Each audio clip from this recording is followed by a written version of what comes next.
warahmatullahi wabarakatuh.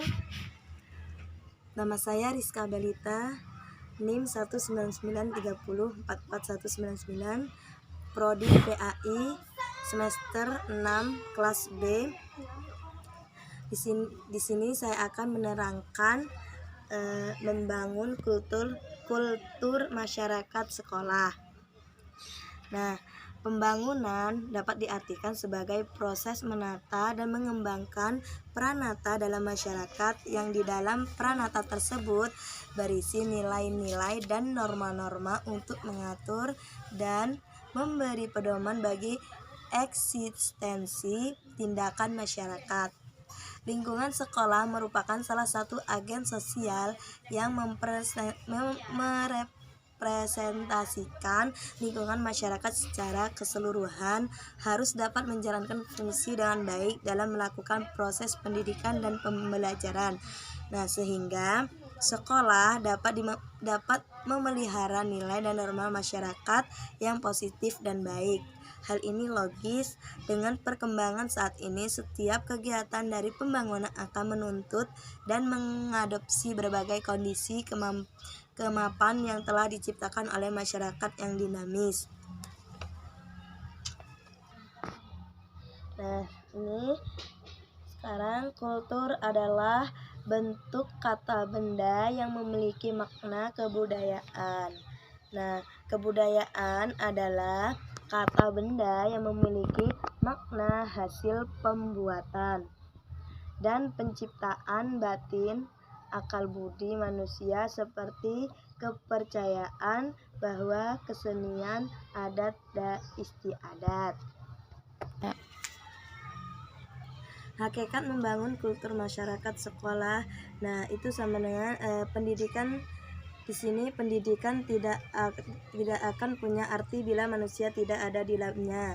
Hal ini disebabkan karena manusia merupakan subjek dan objek pendidikan. Artinya, manusia tidak akan bisa berkembang dan mengembangkan kebudayaan secara sempurna bila tidak ada pendidikan. Untuk itu, tidak berlebihan jika dikatakan bahwa eksistensi pendidikan merupakan salah satu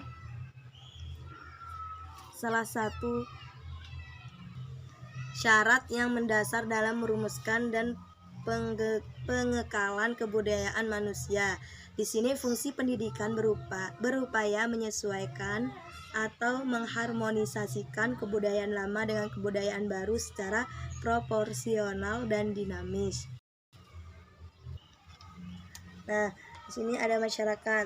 Masyarakat yang adalah yang pertama kumpulan orang yang hidup bersama pada suatu tempat atau wilayah dengan ikatan aturan tertentu. Nah, yang kedua, ikatan aturan tertentu, ada dua golongan orang yang mempunyai persamaan tertentu. Nah, untuk peserta didik itu perlu ditingkatkan motivasi belajar dan pentingnya kedisiplinan, kejujuran, dan motivasi berprestasi sehingga kompetisi antara peserta didik akan tercipta. Contoh kultur negatif yang masih sering dilakukan peserta didik di antara lain masih kurang diperhatikan persoalan kedisiplinan. Terus ini terbukti dari angka keterlambatan yang cukup tinggi. Setiap perubahan solusinya harus ada kemauan untuk membangun budaya yang kondusif bagi pembelajaran itu sendiri. Semua pihak, lembaga sekolah harus melakukan berbagai pendekatan agar terjadi komunikasi yang baik antara sekolah dengan warga sekolah.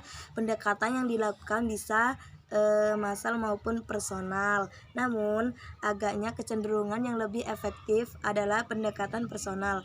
Dalam pendekatan itu, sekolah wajib menyadarkan warga sekolah akan kebutuhan terhadap perubahan itu sendiri.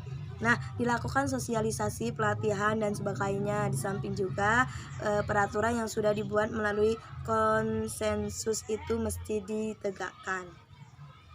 Dalam rangka membangun kultur sekolah yang ideal, maka penting didasari komponen penting sekolah sebagai potensi dasar. Komponen potensi itu mencakup yang pertama yaitu manajerial atau KS, yang kedua kualitas guru, yang ketiga kualitas input, yang keempat kualitas SDM pendukung nilai, yang kelima itu kualitas perpustakaan, yang keenam kualitas sarana prasarana, dan yang terakhir kualitas budaya di sekolah itu sendiri.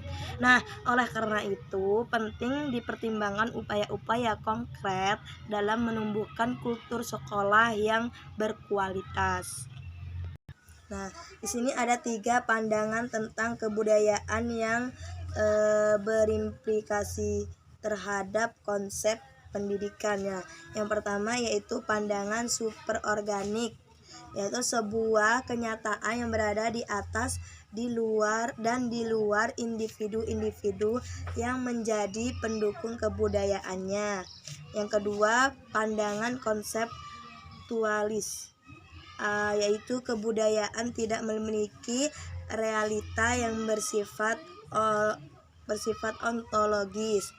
Nah, yang ketiga, pandangan realis, sebuah konsep dan realita empiris. Upaya membangun kultur masyarakat sekolah itu dapat dilakukan dengan beberapa alternatif pilihan seperti yang akan diuraikan ini. Yang pertama, perlunya manajemen sekolah berbasis motivasi. Nah, hal ini penting mengingat problem terbesar bangsa Indonesia adalah masalah motivasi dan etos.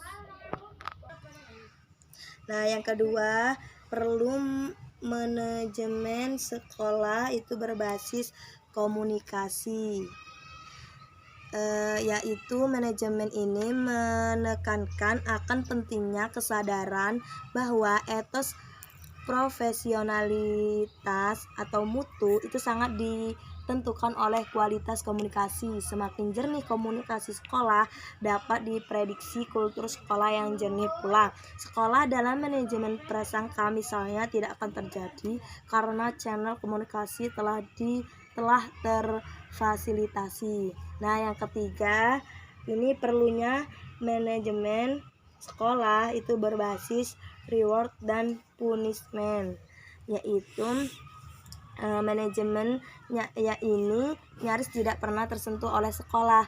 Kenapa? Karena tak pernah terpikir bahwa guru atau komponen sekolah setiap saat penting untuk meningkatkan kualitas melalui 2 budaya ini. Hal ini mengingatkan 2 hal tersebut merupakan unsur penting dalam tradisi pengembangan SDM mutakhir untuk menunjukkan kultur sekolah yang berkualitas. Itu tadi penjelasan dari saya.